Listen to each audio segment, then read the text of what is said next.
leave. I didn't tell him when he went in the store.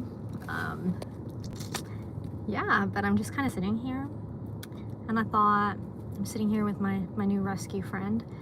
I thought, you know what? Yeah, trip. Let's go live. Going live is so much fun. Great way to connect with your viewers. And it passes the time. Kind of, baby. Oh, would you care to say? Well, nobody's here in the live yet that I can see. I will show you. Yes, I will. You can't have my chicken nuggets, baby. That's just not gonna work. You cannot have my chicken nuggets. Hi, Joanne. How are you today? Alrighty. I'm sorry I'm going vertical live today. I'm gonna be really honest with you. I'm in the car. Ellie's in the Walmart. We just picked up a new rescue. I'm sure you can hear it.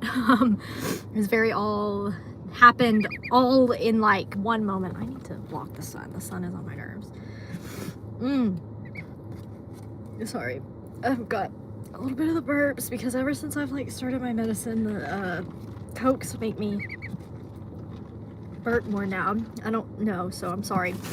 But yeah, we're just chilling in the car, and I thought, let's do a live. So I'll show you our newest little rescue in just a second. But if you've got any questions at all, within reason, I will answer them, or I will try to answer them.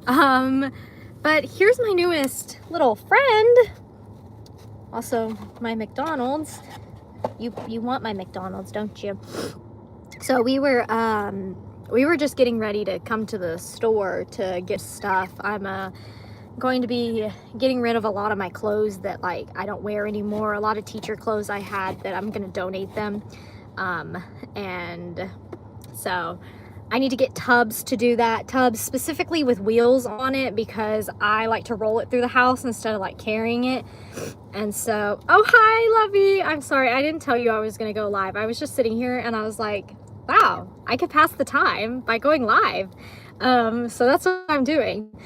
And I'll answer anybody's questions. No, I'm not gonna take them to Goodwill. I'm going to probably take the clothes to a few different like shelters around here because I have a lot of good teachers clothes, like professional clothes that I don't wear anymore because well, first of all, I don't fit in them because I've had a lot of weight fluctuations. This is like maybe TMI, maybe just the girls want to hear this. I've had a lot of weight fluctuations since 2020 to 2022, which was when I was getting all of my teaching wardrobe.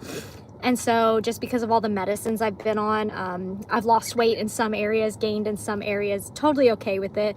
So I'm going to take it to like, I've looked up different shelters that like need professional clothes that help give women professional clothes for like interviews. And then some places that like say they like, oh, I need socks, or oh, I need t-shirts, or oh, we need swimsuits, you know. So, oh, I'm proud of you, Teresa.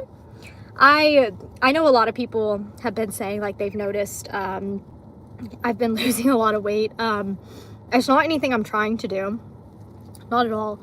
I am very confident in myself and the way that I look. I will answer your question in just a second, Amy. Let me finish my thought. Really working hard on trying to finish my thoughts. Also only took my medicine like an hour ago, so it's still trying to kick in. I have no idea what I was saying. There's no whatever. Oh, wait, yeah, I'm not trying to lose weight. I'm not like trying to bulk or gain weight. I'm not self-conscious. I'm very blessed that I grew up with a healthy self-image. That was never really something I worried about. I had loads of other worries with my anxiety. That was never anything that attacked me. And so I'm just going with the flow. Definitely on the Vyvanse. My eating is a lot different. It just depends on the day. Like I woke up today and I told Ellie I'm craving McDonald's. Like I need McDonald's. I have to have McDonald's. I have to. So we got McDonald's. And that's why we got the duck, because as we were coming to McDonald's in the grocery store to get some stuff we needed, a lady messaged Ellie on Facebook and was like, hey, do you want a duck? And Ellie looked at me and he goes, hey, do you want a duck? And I was like, just ducks outside. Like, okay.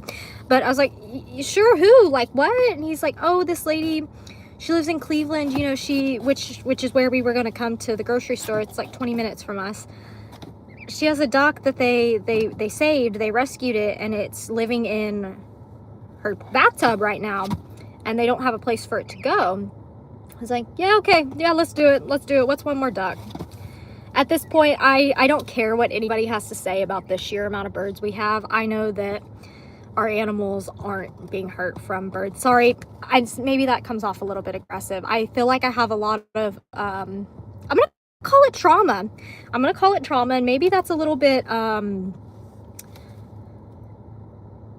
bit of a push, but I do feel like it's trauma for me of having my life on the internet. I wouldn't change it, but I've been on the internet since probably 2021. 2022 is really like when it all started for me on my channel, but I appeared on Ellie's channel in 2021. And so to put your life out on the internet like that and have people that are going to make speculations and accuse you of horrible things and just say really horrible things about you on the internet, it's not everybody. It's a very small group of people, but there are some people that have been really horrible. And so I feel like I have some trauma from that. I especially have a lot of trauma from when Oki passed very suddenly from barber pole. That was our first barber pole incident. Previously, the parasites we had weren't barber pole. It was just like tapeworm, roundworm, those kind of things. Same kind of class, treated the same way, but once after the flood, we got the super worms in. And so people, I guess they made some kind of correlation that the birds in the pond and the chickens are what their fecal was what was making our animals sick with barber pole. And I used to get so bent out of shape about it. Honestly, now when somebody tells me that, oh, your bird's fecal is what's making your animal sick, I laugh. I literally laugh because, and I just made a video about this, it's a big load of hooey, because if you go on Google and you look up, can chickens and ducks carry barber pole worms? They cannot. It's species specific. They can't carry it. Their fecal doesn't support it. So it's like a big load of hooey. And it just, I knew all of that back then. And I knew that I wasn't like having the birds. Yes, we had a lot of birds. And at the time we did need to rehome a lot of them. And that's true. But they weren't what was causing the animals to be sick. Was it causing it to be a little stinkier around the farm? Yes, absolutely. We can all agree that. We found better ways to like clean up their poop and stuff. And yeah, so it essentially, like, I even asked people from A&M, I said, I have a lot of chickens, a lot of ducks. I also have emus. Can they carry barber pole worms? You know, can that happen? Do I need to get rid of all my fowl and my chickens? And they're like, no. Like, these worms aren't even found in the water. They're not, your animals are not getting it from water. Your animals are getting it from their own fecal on the ground when the worms go from the fecal to the grass, and then when they eat the grass that they graze on, that's how they ingest the worms. So it was like a whole load of hooey, and it just really bothered me for the longest time. And there were people that were telling me,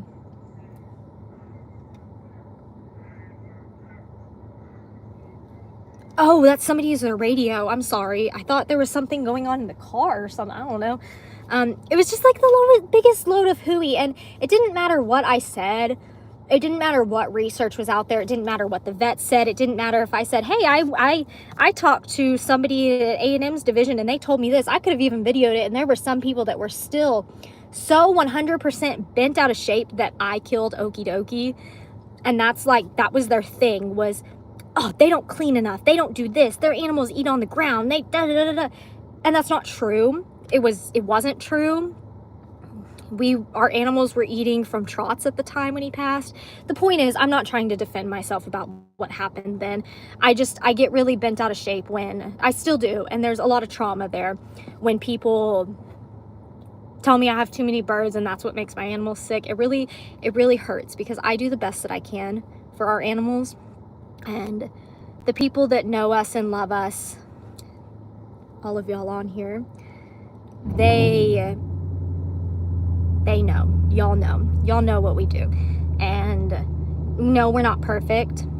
We've had things we've had to improve. That's gonna be like constantly farm life, though, constantly, as more research comes out, as more things happen with your animals. You know, you constantly grow and evolve. You learn new things every day, and especially farm life is learning on the job. Things change every day. New diseases come all the time. You learn different protocols. I just learned that one protocol I was using to treat goat anemia, new research came out that it can actually hurt the goats. Now, thank goodness I wasn't using this protocol long term. It's not meant to be long term, but like long term, it can hurt the goats if you use it. And so like you learn new things every day. And so it's all about learning on the job. It's extremely hard to have other people's opinions, especially people that don't have livestock and don't understand. That's kind of hard. But I think I'm working through that, and that's something that's a little bit hard. Now, Amy, if you're still here, I'm going back up. Oh, Lovey, do you need anything else besides tubs and Pepsi? Bubby, if you're still here, no, just Pepsi, please. Amy, I was put on Vyvanse about a month before you and was diagnosed ADHD at 39. You might not want to answer, but what dose are you taking that works so well for you? Okay, I'm not gonna lie to you. So the way that me and my psychiatrist specifically talk about doing Vyvanse, I don't know if everybody does it this way. I like I said, I don't know. This is just what works for me. And you have to think, I live a very different lifestyle than a lot of people. So, you know, my job is very flexible. My job is content creation and taking care of our animals.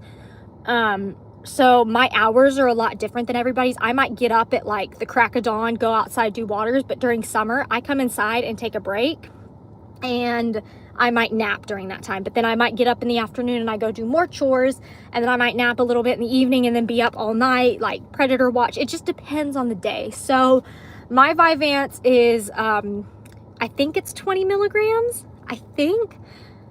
I was just so overwhelmed when I got the diagnosis. I was so excited because I felt finally like I wasn't a failure and I wasn't lazy.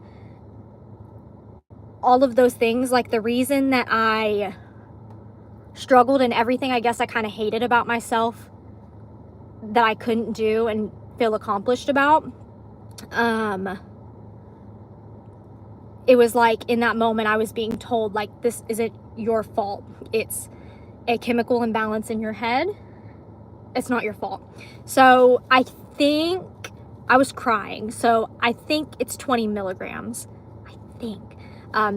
I take it up to my discretion. She said you can take it every day if you want to. She said depending on how your days go, you know, if you're having a day where like it's raining, okay, rainy days, there's not much I can do on rainy days for the animals. If there's not much going around in the house, I don't have to take it. I don't have to. And so like I think I've missed 2 doses. I've not taken 2 doses of it, but otherwise I've taken it every day, because honestly, the way that I can explain it is everything's quiet now. And I noticed, I think on Sunday I didn't take it because I don't know why I didn't take it on Sunday. I think I just decided it was a day that I didn't need to be like focused, and I just wanted to kind of relax and rest. And so I was just like, there's no point in taking it today. And I noticed my body has now started to crave the quiet, and I noticed that I was not handling a lot of things that I guess I'd gotten used to, like some of the sensory things, like, you know, bright lights, lots of noise, all of the things going on in my head that I was used to. I'm not so used to anymore, because like I said, I had been taking it every day except for 2 doses I haven't taken. So, you know, my brain like craves the the quiet and the peace now, which is good, which is really good. It means we've solved a major problem in my head. I still, don't get me wrong, am not perfect. I still have my struggles. I think yesterday or maybe the day before, wait, what was yesterday? Oh, the day before was Sunday, so I didn't take the medicine and I had a hard day. So it correlates. But even on the medicine, I'm still not perfect. Once the medicine wears off, I start to, oh, Teresa, you already know. Can you tolerate sales receipts? No, and you wanna know something? There is a receipt right next to me in this car right now. And I am very, very, very aware of it. And if it touches me in any way, shape, or form, I will freak out. I cannot handle receipts, magazines, or newspaper. It doesn't matter how medicated I am. There is something about them that I don't like. I don't like them. I don't like them. It's just gross. It's gross. If somebody goes to hand me a receipt, if I'm alone, I'll take it just because of like the social anxiety part of it. Like, I'm not going to tell you no. But if Ellie's with me, I will step back and I look at him and wait for him to take it. Megan, for worms, give fresh pumpkin seeds or pumpkin puree. Help kills the parasites. You are right, Mary. Excuse me. Pumpkin and pumpkin seeds, if it's all 100% pumpkin, is a natural dewormer. It's more of a preventative instead of a treatment. And so if you're gonna do it, you have to do it like every month. There was a protocol that a couple years ago, before I even met Ellie, that we were gonna do with my mom's goats, but it was a thing where you had to do it every week. I don't remember what it was. It was all natural ingredients, but you had to do it every week. And the lady that did it, she did really well with it, but it was like making these little like balls that had the ingredients in them as a preventative. And when you have like 20 goats, and the big goats that weigh like 100 pounds have to get 2 to 3 of those little balls every week, that's just sometimes not feasible. The only problem is I do give a lot of healthy treats. I know y'all have seen that. I do give our pigs pumpkin. You know, I think I gave it to him. I try to give our pigs pumpkin once a month as their like preventative, because we don't deworm them unless they need it. That is something that we have really started doing on animals that build resistance. Also, I don't know where to get pig dewormer. I'm going to be totally honest with you. Our vets have dewormed our pigs for us when they've gone in, but otherwise I just give them pumpkin as a preventative, and we haven't had any problems with them. But specifically with the goats, we do not worm unless they need it, and that has to be like they need it, you know, because routine deworming is great. It's really great until you build a resistance and the dewormer doesn't work anymore. Like Safeguard, I'm pretty sure Safeguard isn't as effective on our goats anymore. There's a lot of different dewormers. Like the main class of dewormers you'll hear is like Pancure, which we've never used. Ivermectin, you can give injections or oral. I've used it before. I've not used it on our goats yet. And Safeguard, which we've used for a while. And then what are we on right now? Valbazen.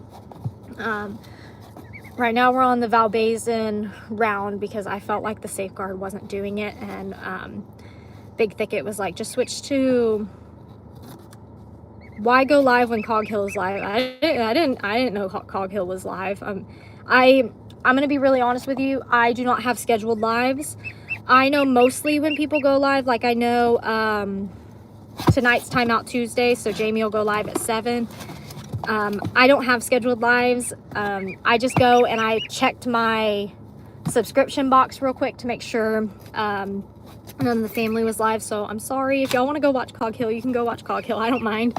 I was just coming and doing the live to sit here and pass some time while my husband's in the grocery store, while I'm sitting here with Miss Splash. Her name is Splash. His or her name? Splash. We just rescued her. We used ivermectin on my girls' show hogs. Did you do Poron, or did you do, I'm just curious, did you do Poron, LLL, on the hogs? I've never done, I know you can do Poron for like external parasites. I've done Poron on a chicken before, but the chicken didn't make it. the chicken was too far gone, and unfortunately that happens a lot. Injection, whoo!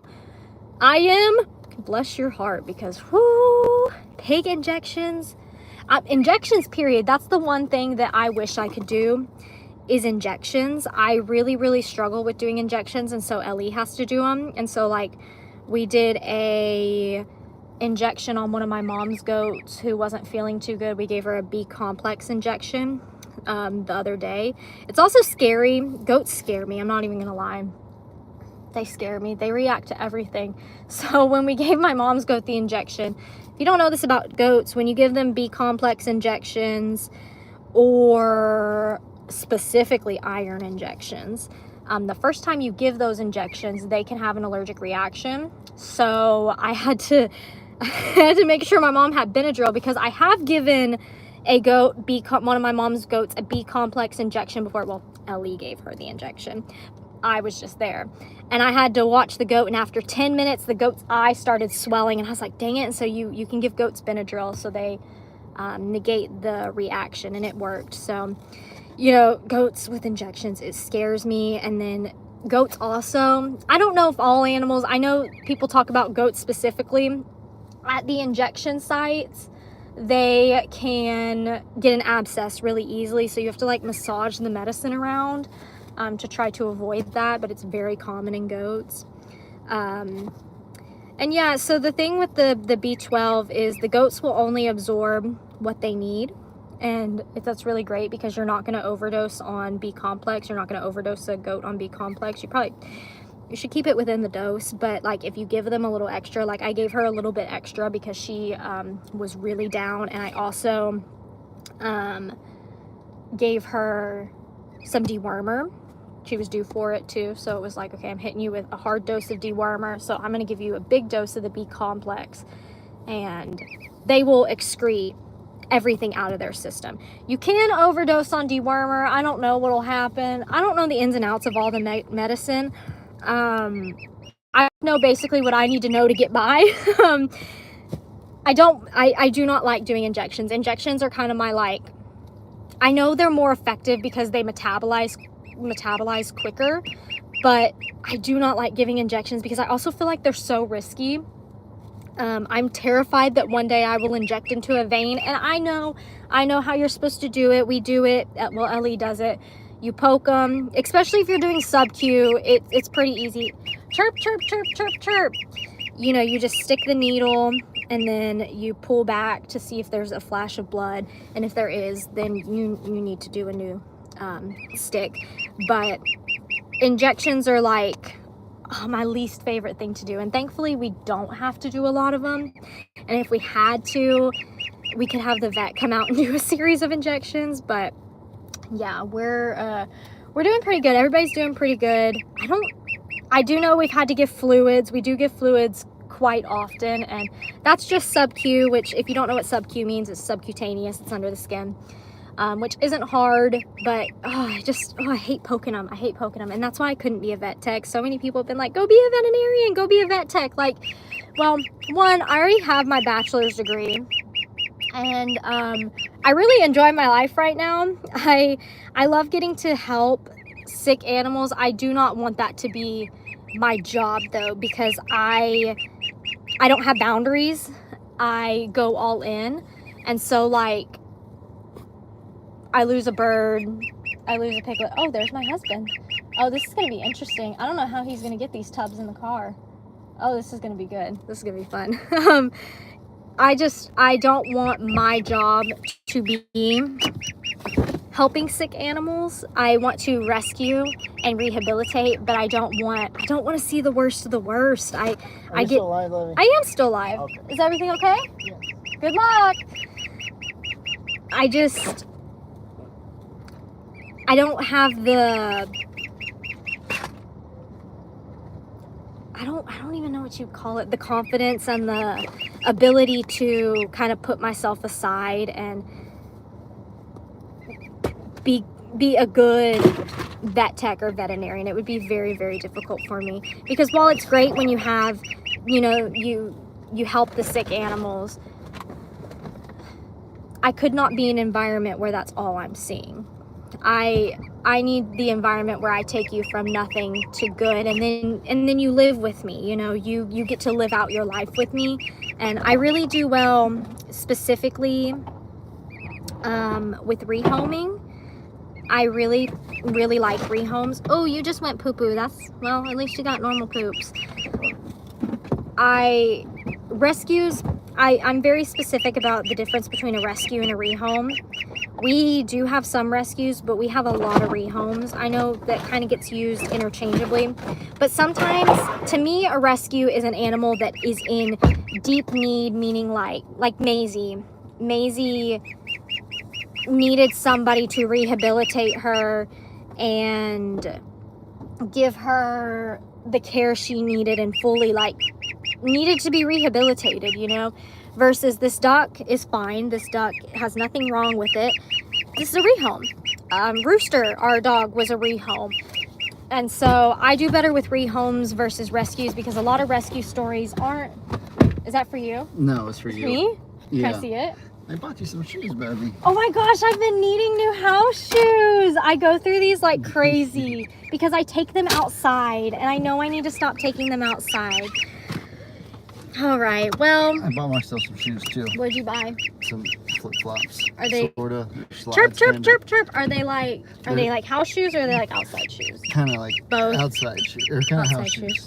All right, y'all. Well, we are heading home now, and my friend here is being very loud now. Hi guys, how are you? So did Phoebe eat all the eggs she found? Yes, she did, and she made sure to leave the cracked shells to let me know that she found them, which is really nice. The emus like eating the shells. The emus and the other ducks and such will eat them. But y'all, we're gonna lose service as we start to drive. This bird is getting loud, and I want to talk to my husband now. So everybody says hi.